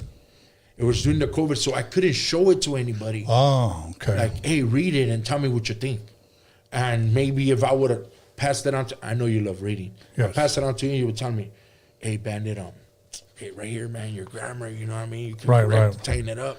I didn't have that. I couldn't even give it to my wife. She was in another room, and her work wouldn't let her be around us. So anyways, when I sent it to the publishing company, I was okaying everything that they were shooting me because I couldn't correct my own grammar.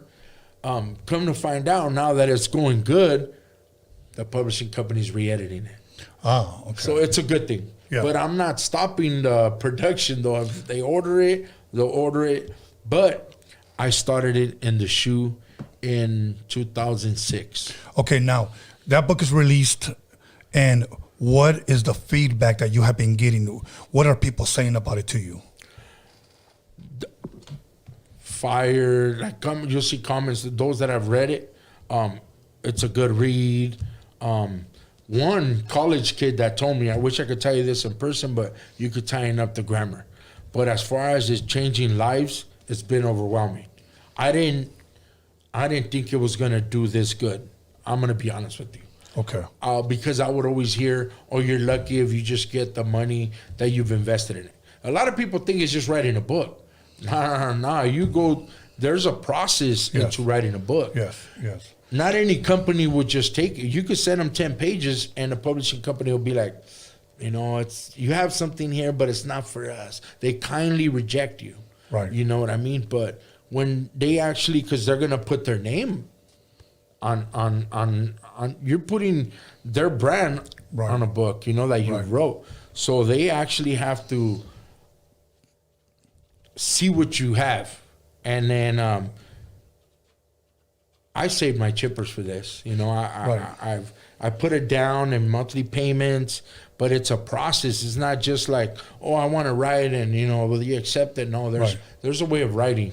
You know, I want to share something, and I want to encourage people either that are writing or into filming. When I first directed my first documentary, what it was. Here's what I said. I didn't make it for Netflix. I didn't make it for Hulu. I didn't make it for Showtime. I didn't make it for HBO. You know what I did? I made it for the fans. Right. Okay, so I could see this because you could tighten up the grammar. I get it, bro. But we don't have a bunch of college kids in the hood, homie. Exactly. So a lot of people are telling me, 8th graders are reading your book and they're DMing me.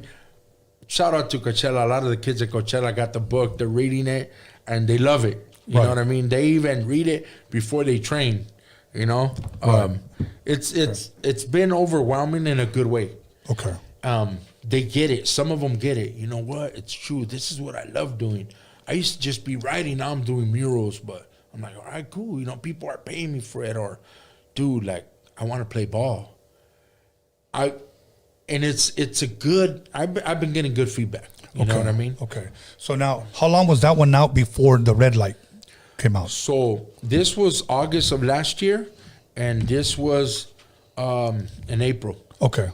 Okay. So, tell us a little bit about that, because you have one called green light, and now we have one called red light. So how the green light came about, an autobiography. This one, somebody asked me, is there such thing as a yellow light and a red light in prison? And I started kind of laughing, right? It was a little humorous. But then I said, you know what? There was a red light before. I said, I've heard that the Bulldogs had a red light in the 80s. And they were, and I know that through doing time, when you do time, you start knowing all these functions in prison, right? Yes. Different functions.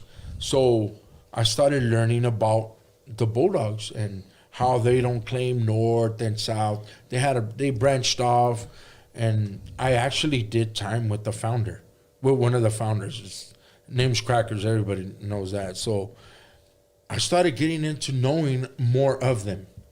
And I was saying, oh, wow, I could relate to that. And I'm not wanting to be from here or there, taking anybody's orders.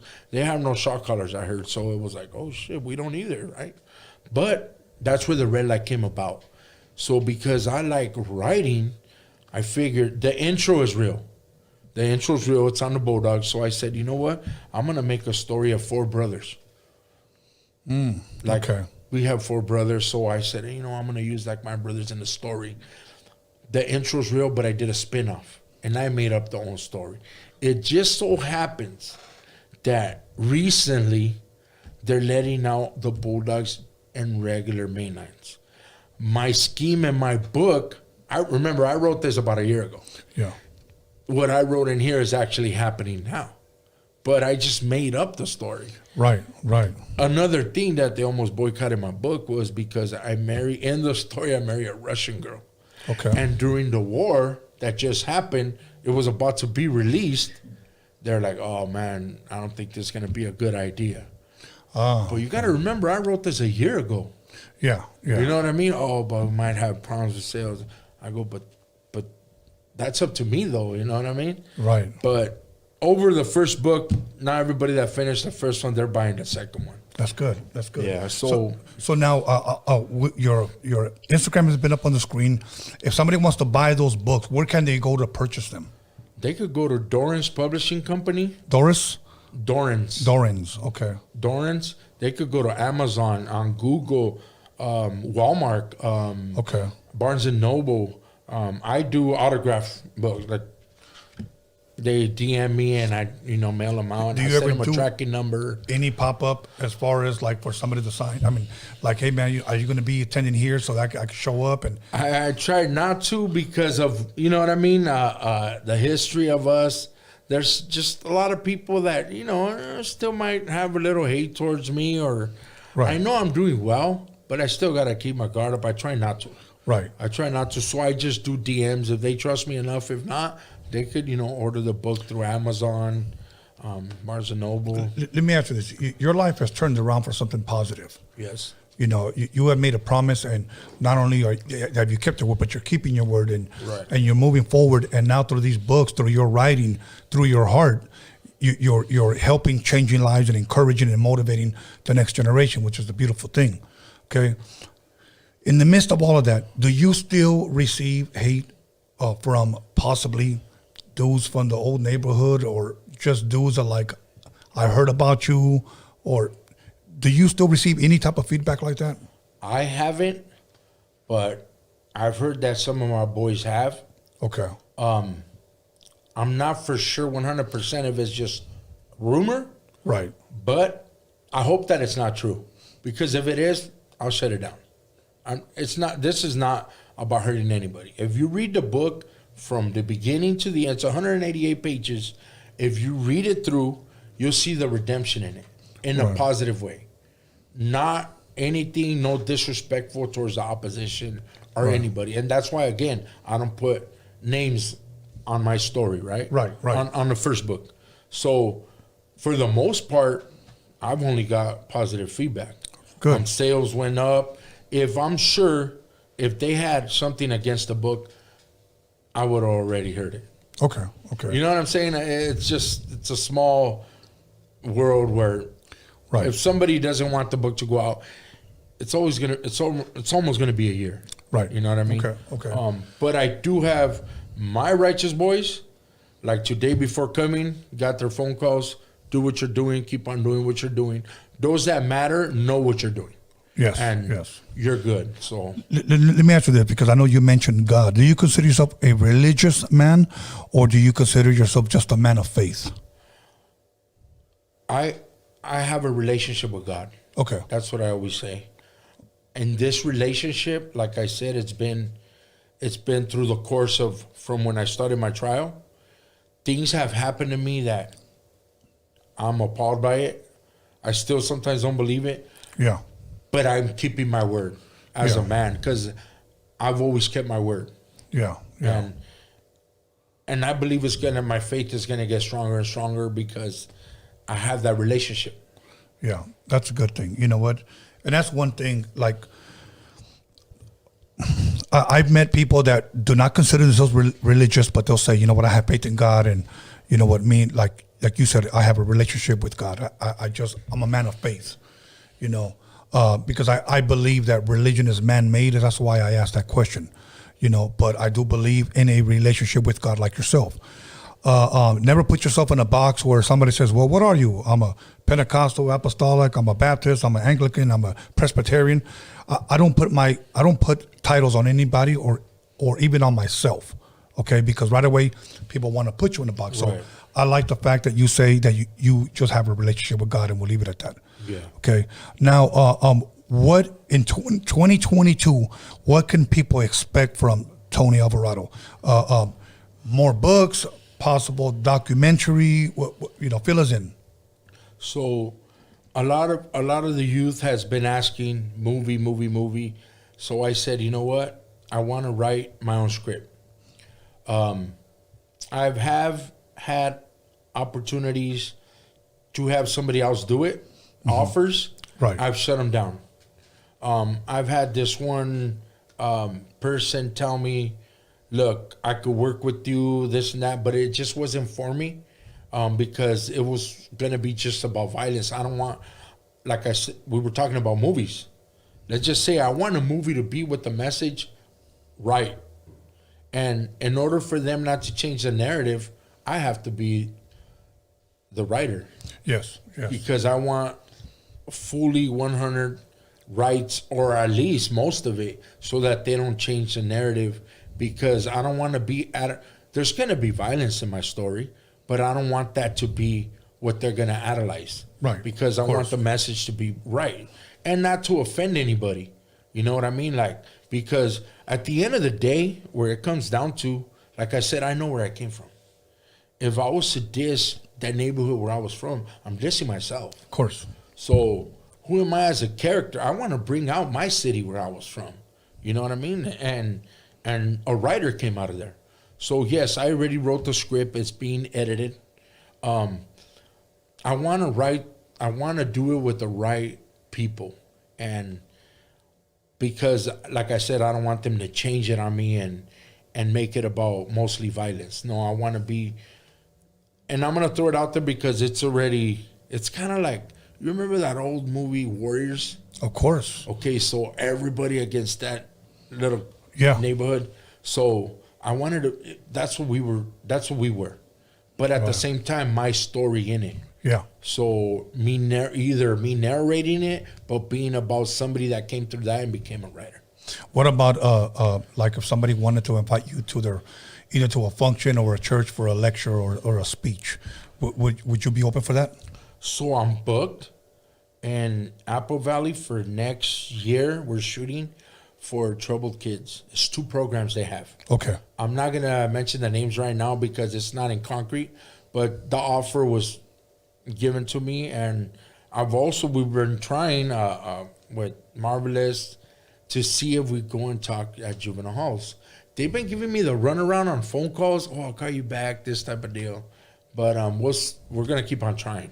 Awesome. But at the same time, in Apple Valley, that's what it's locked in for. Okay. Troubled. It's about 30 kids, I believe. Awesome, man. Anything that I didn't ask you, man, anything you want to promote, anything you want to push, anything you want to share, man. You know, I don't want you to walk away and say, oh, you know, maybe he should have asked me this, or, you know, just anything you want to elaborate on, man. Anything that maybe we didn't talk about enough? No, just like I've been saying to the youth, those watching, I have a lot of followers that, you know, they're young, and they like I've been saying, if you invest in what you love doing, I'm not one of those to say jumped out of the hood when I never got jumped out. You know what I mean? I just started to do good. I just started to do what I love doing, was writing. Yeah. And you know, it's just what I love doing. Yeah. I love writing. I love telling stories. Why not tell my own? Or, you know, I'm getting creative. The difference with this second book, yes, and to everybody, is that there's 7 people narrating this book. So it's different views. Yes. It could be an uncle. It could be my other brother. It could be the villain, and I name most of the names. It's going to be fun for my family because there's like, you put me that name and that character? Like, you know what I mean? Right. So, yeah, it's going to be funny to them. But to those that don't know, I got creative with it, and the company loved it. Hey, you're not the only narrator. There's 7 of them. So it's different. Sometimes, like, I read that scene already, yeah, but you didn't see it this way. You know what I mean? Right. And I kind of got in trouble with my brother because I kind of make him out to, you know, be something that he's really not. And he is Christian. God bless him. I love him. I love all my brothers. But, yeah, I kind of got in trouble for that when my mom's like, oh, no, you made your brother look out like that. Like, you don't do that. Right. You better talk to him. And it was like, we're at the beach. I had to tell him, like. But anyways, to the youth, anything is possible, man. My grammar wasn't the greatest. I went to college when I was in prison, you know, through correspondence, coastline. Yes. But I still did it. I still wrote my book, regardless of what anybody would say, like, he ain't going to do it. Okay. But I didn't do 1. I did 2. They're like, oh, man, you know, it's not just luck. I keep on writing. I'm writing my own script. And I believe somebody's going to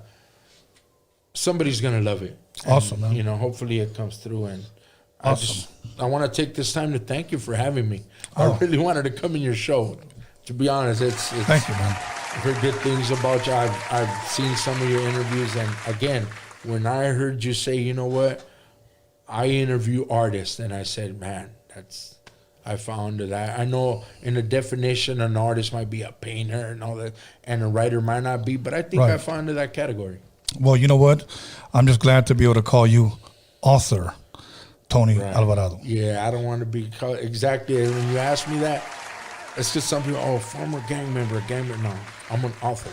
Well, you know, the thing is, one thing that I've learned about podcasting, and I've met several podcasters, and many of them, sad to say, at least from the outside looking in, they can pretty much care less about you and your book. Right. I have to ask you the grimy questions, like, you know, what kind of spreads did you have? Did you ever have to shank anybody for your spread?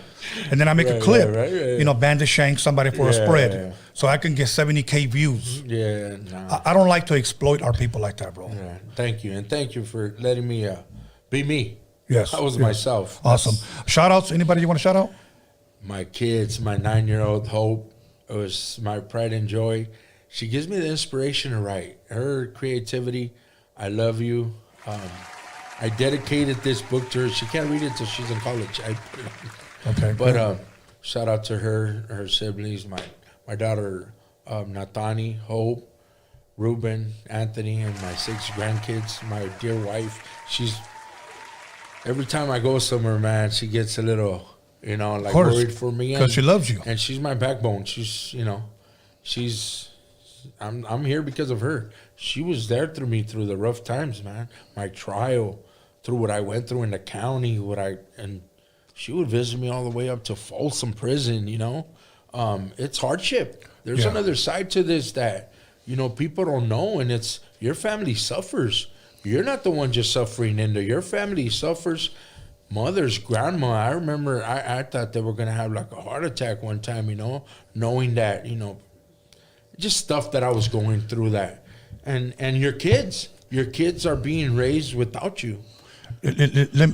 Allow me to say this, okay, that my brother got locked up, and he did it almost about 11 years, okay? His decisions that got him there not only affected him, but it affects everyone. Yeah. And that's one thing that I want the youth to understand. A lot of times you say, this is my dues, I'm doing my thing. Yeah, you don't realize that you're breaking hearts. Yeah, oh man. And as a brother too, like, really, then you see your mom like suffering, and it's like, yeah, it affects everybody. My mom passed away while he was in there. Yeah, okay. I see that. And let me tell you something, that stress, the worrying, it kills people. It'll send you to an early grave. So I just want to encourage the youth to make wise decisions, simply because the decisions that you make, okay, would not only affect you, but it will affect everyone. Let me give you just one quick example. Say you go out tonight, you're a 16-year-old kid, and you get killed. Guess what? Your family now has to live with that for the rest of their life. Yes. Okay? And it's not good. So, anyways, man, I just hope and pray that that your words and that your books and you will continue to reach the youth, because we need more people like you. Thank you, man. So, okay. Thank you. Other than that, I'm going to give a quick shout out once again to my boy Norbert, Alex Cervantes Enterprise, the Hip Hop Jedi, and my son B. Scanless. And also, I'm going to give a big shout out to Marvelous Inc. A lot of people don't know, but we're working on something, so expect a part 2, because the saga continues. So, all right. Other than that, my brother, muchas gracias. Hey, brother, God bless. Thank you. 7 million books. Thank you. All right? All right, we out of here. See you guys Wednesday.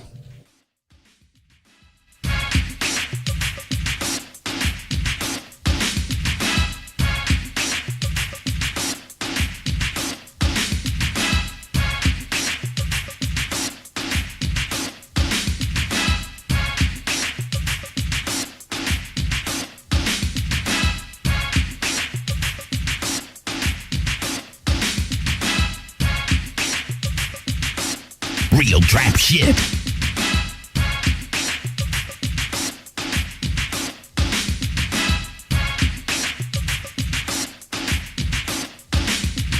You got it.